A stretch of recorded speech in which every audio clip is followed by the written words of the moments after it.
My name's Jonah Cutler. I make drawings. I'm an artist in Yellowknife. Doomkitsch. I was at art school. I was in a ceramics class and I had made these bowls that were to be like mounted on the wall, and they were decorated with cigarette butts. And my friend Tess coined that. She called them this Doomkitsch aesthetic, and I really love that. So yeah, that's where it came from. I did feel like it fit, but since then it has acted as a guide, because like kitsch is kind of garish or like comfortably tacky, and that, like thinking about that gives me permission to use the colors that I do, or not like worry so much about hitting like a certain aesthetic kind of language, you know, like it can be loud and brash. I think the work was already kind of in that zone, but naming it that has helped me fine tune it perhaps, or push it forward.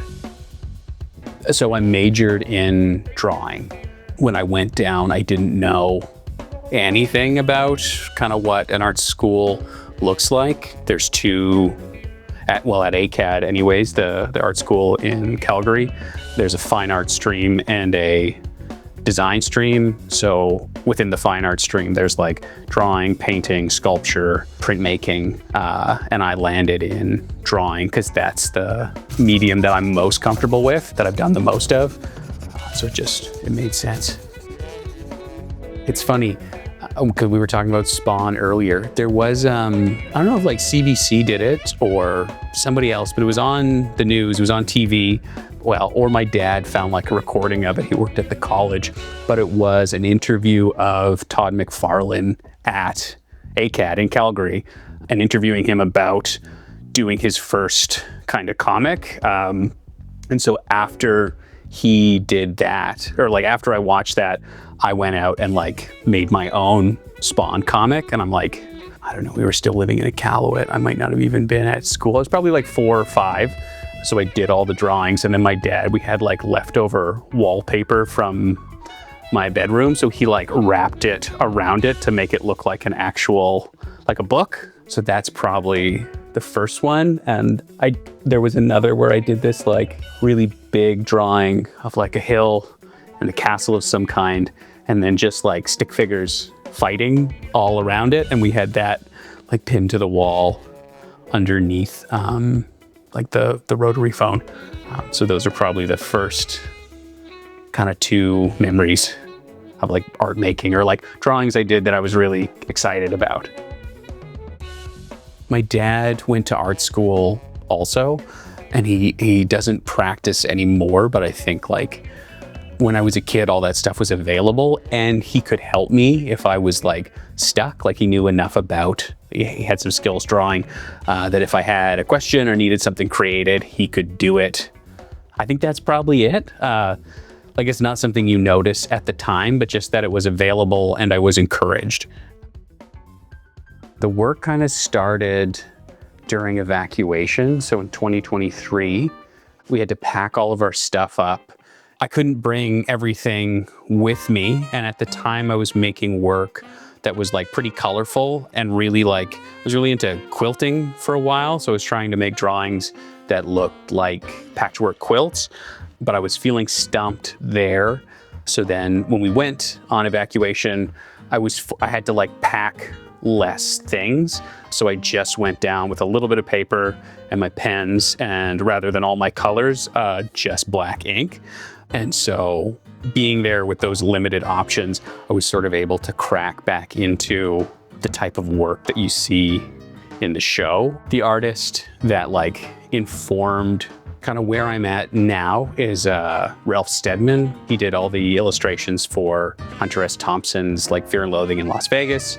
And so when I was a teenager and I watched that movie and I read the book, and that art's like all over it, and it really captured my imagination. So that stuff's been in there, and I was trying to like mimic that. But then when I went to art school, I sort of fell out of that type of work, because when you're a student, they want to break you of the thing you were good at in high school, so you could like learn and make new stuff and think beyond whatever thing you were doing before, which is like, has value. I had a really hard time kind of finding my way back to that work. And after art school felt super stumped, really. Like I kept making work because like, it's almost like the sunk cost fallacy where like I've spent all this time, this is the thing I do, I'm out of art school, I'm jumping ahead, but like leaving art school, at art school, you have like a built-in community and you have teachers.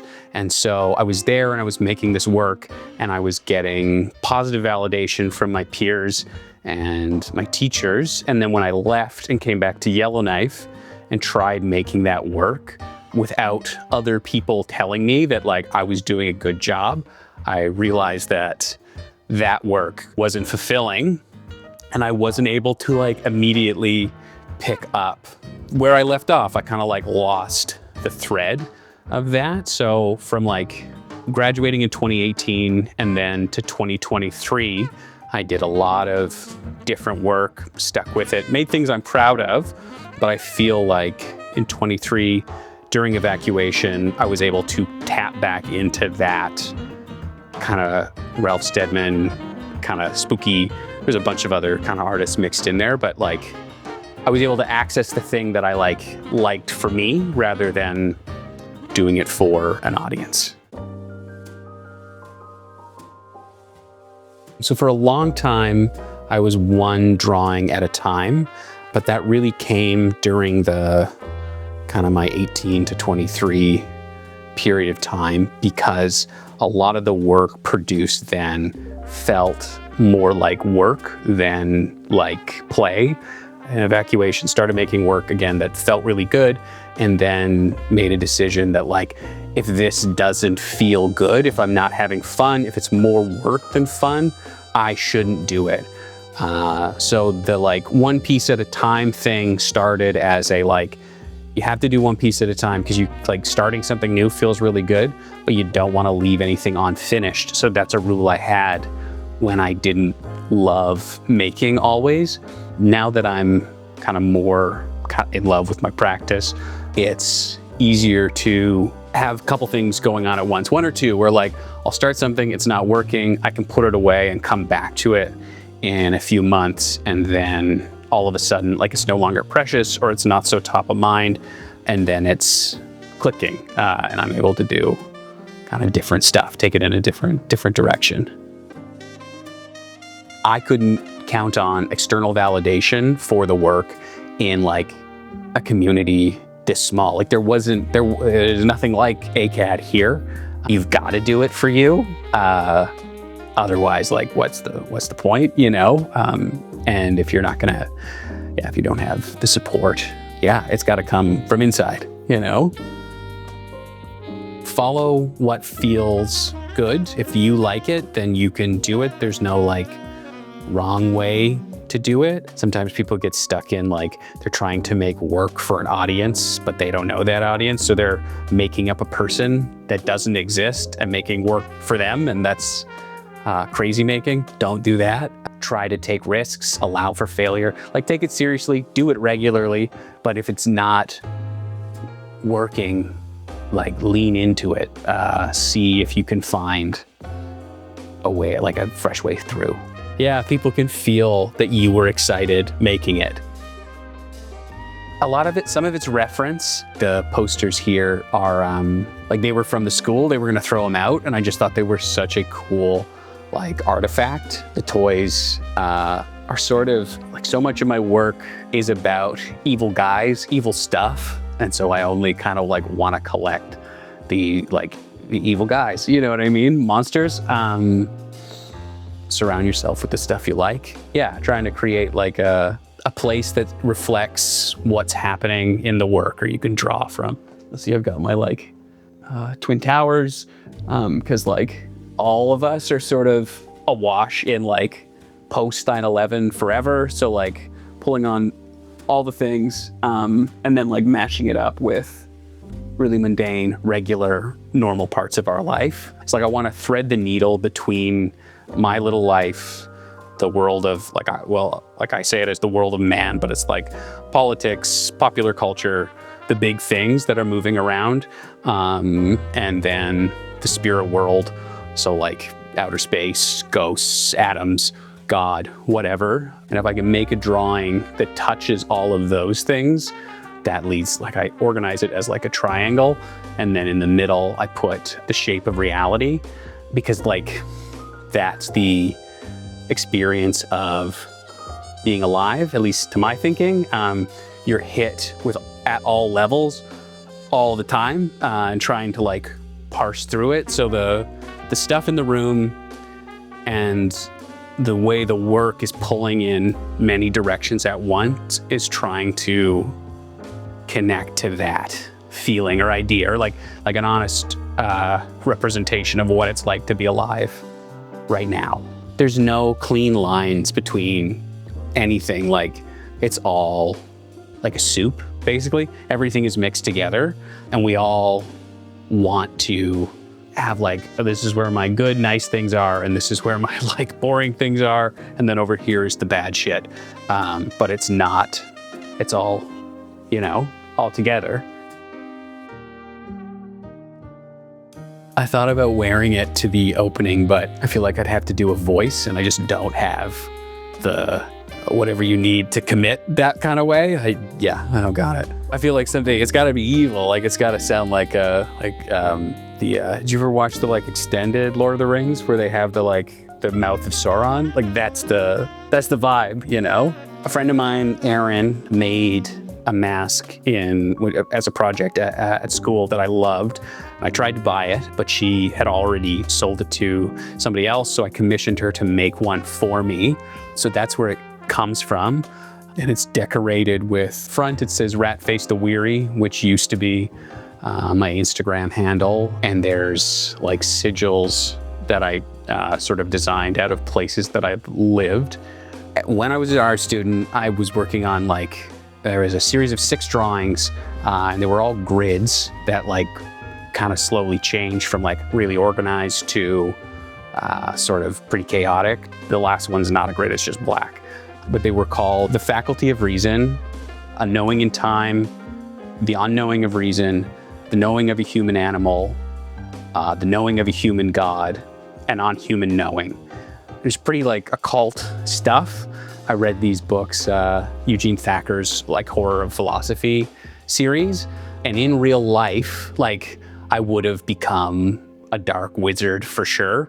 So that's where the mask comes in. But did I say in real life? In the movies, I would have become a dark wizard of Darth Vader, some kind of creature. But in real life, it's just the cultivation of mental illness. And so after art school too, and not having that, those influence moved away. And it was kind of the pieces looked great when they were finished, but they were hard. They took so much time and they weren't fun to make. Anyways, that's where the mask comes from. That's where I got it. Kind of playing into that, wizard aesthetic. Yeah, it's tricky. Too much turns it into a poster. I think that good art leaves space for the viewer to kind of find their own way. So I'll put those things in the last body of work, the show. I think that there are moments like that there, but it's also really very personal, pulls away from it, or just talks about other stuff. In this new body of work, I think I want to make my criticisms more direct, but I don't want to let go of that kind of these other things also. I think that good art, at least for me, pulls in different directions at once. If you have one thing that just says the one thing, it's good, but I guess I don't know if that's what I'm interested in doing. That doesn't feel like that's not anybody all of the time. And I want to get at the all of the time a little bit. This one, it's under here I'm working on. I won't reveal it. But the bottom is about war. And I have thoughts about the top half where I talk about complicity. But then there's also this past week, At the school, I helped run canoe camp with the grade 8s. And I want to, like, we take a big Voyager canoe out, and I kind of want to put that in the top, not with the students, but just like, that was real and fun and like a nice part of my life, but it exists alongside this kind of horror show underneath. And I sit a little bit in like, is it like inappropriate or like grotesque to put something like that next to this other thing? If it's all criticism, then it like harmonizes and makes sense. But if you're having critique next to like the nice thing you got to do at work, it like makes the meaning unclear or not so cut and dry. And I do have some work that is like my buddy Mike Westwick has a piece that is like from the first Trump administration and kind of talks about Jeffrey Epstein and just systems of power. And it's all that. And it's a piece I'm proud of, but I think it like has less to offer as we move away from that moment in time. It like becomes like a relic. Whereas if the work is less, it looks like a poster, like it's a diagram. Whereas if the work is more open-ended, asks more questions, is curious, it has more to offer for longer. Just going with it, and that comes out of the like kind of 2018 to 23 chunk of time where like I might spend 5 months on one drawing that stopped being interesting after the first month, but because it's like, this is the only thing I can do, this is the vision, we're getting to the end of it. That's a shitty way to make art. Feels bad. And so the lesson I've learned from that is that like, you have to be open to changing it. It keeps like, you want to have fun while you're doing it, and you want to surprise yourself and end up in unexpected places. And the only way to do that is to be like open to letting it happen, especially like if I'm going to work on something for like 3 or 4 months. Yeah, like that's a long time to do the same thing, especially if like halfway through you have a better idea, but you can't change directions. Like that wasn't, not one of my nephews, that was a student and he was there with his mom. She works at Welladay also. There was a year I worked at Welladay, and at lunchtime I would supervise in junior kindergarten. Boy had made, like one of the activities at that time was drawing. So like we sit around a table, they would draw, I would draw, and then like I would take pictures of some of their work if they made like particularly interesting or weird things. And so there were 3 from one kid that I loved that were just like extra kind of out there. I never could have thought to make them that way myself. And so I collected them and kind of referenced them. They're not like one-to-one, but they like try to get the spirit of what he made. There's a few instances of that throughout the show. I've got in another drawing like a series of car logos, and I worked with a kid who was like obsessed with car logos, and like language was kind of tricky for him, but that's something he could talk about or say regularly. So we had like a book of pictures, we would look at those, we'd be excited about them, we draw cars, make them out of like paper. And so at that time, that was on my brain a lot. And so they made their way into the work. I guess really it's just about like not wanting to have to learn how to do it well. I feel like I'm at a place where I like this, and there's no way to, well, maybe there is, but at least right now, that's not something I'm interested in doing or thinking about. I wouldn't know how to mash them together. I feel like digital art can be very forgiving, and this isn't. Once it's down, it's down, and that forces me to like roll with the punches. Whereas if I could do it digitally, who's to know, I wouldn't rework it forever. I also think like I just really like the way like the marker in here kind of bleeds into one another or over where it's supposed to. And like, I didn't do that deliberately, it just happened. And I think like, I don't know, because I don't do digital work. My feeling is that there's less room for chance and happy accidents in digital work. So that's not something that I want to do right now. No shade to the digital artists. And then it's like in the world, which is cool. Whereas like on a screen, like I like that I can hang them, and I guess I could do them digitally and print them. But I don't think that looks as good. I don't think it ever really does. It loses something. Right now, yes. I feel like I might be at a place where I could perhaps change. I didn't know how to do that, like make stuff and then like fucking have a web store. It seemed like daunting. And so like then like there's, we watch these, anybody who's like been to art school will roll their eyes. The Ways of Seeing with John Berger, and he talks about cult value and reproducible value, or like, and like cult value exists in like religious icons and like things you have to travel to go look at. There's only one of them, they only exist here. And then like images with reproducibility have a different type of value because you can share them widely. Everybody has access to them. And because I didn't know how to do reproducible, even if that is kind of the world we live in, leaning into like, this only exists here, there's only one, and you gotta come over here to look at it.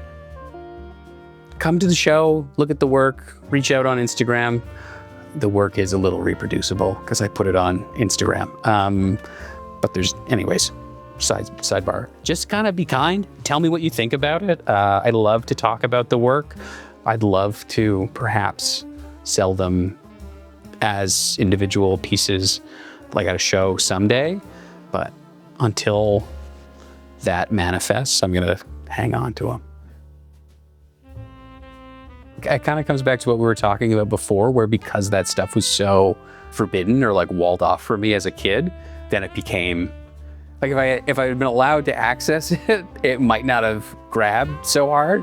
But because it was taboo and like not allowed, I had to make my own, you know? It's also like just aesthetics outside of, like I know it's its own thing, subculture, but like it is different and that's exciting. Really, right now, it's color. That's been hard for years. I've tried and I've like failed or like not done it in a way. Like I've worked in color in the like 18 to 23 stint, but like that none of that work felt quite right. I was sort of just trying to find my way, making my way back to this like pre-art school interest, drive, whatever. That work was always black and white.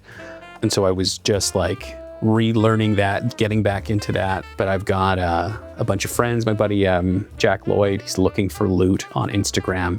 Does these really beautiful paintings, drawings, comics, and just like so loose, so free.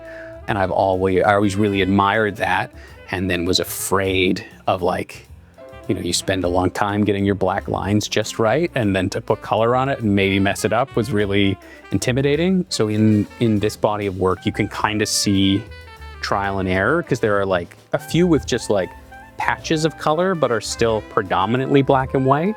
And then like the last two I finished before sending the work down to get framed are like rich with color. And so it's just been like a, trial and error, taking the time. The one in the back left corner, we were talking about like leaving work and letting it sit for a while. It's got a big brain in it. That took like 5 months to do, but it's because like I started it in September and then put it away for 2 drawings and came back to it and finished it in like March. And it was like color, and it was really hard, and like there was a few times I wanted to like throw it out, but I've kind of decided like that sucks. Like you should keep stuff. That's happened before, where like if something wasn't going right or I couldn't get it, and after so much time invested, I would just destroy the work, because like having it around and having it not finished and being like, I don't know if I'm ever gonna be able to figure that out, just made me insane. Putting that piece away and coming back to it and like sticking with the color and figuring it out is really good, really good. So that's what I'm pushing into for the time being. And if that ever becomes boring or like feels too easy, then I'll find something else to do.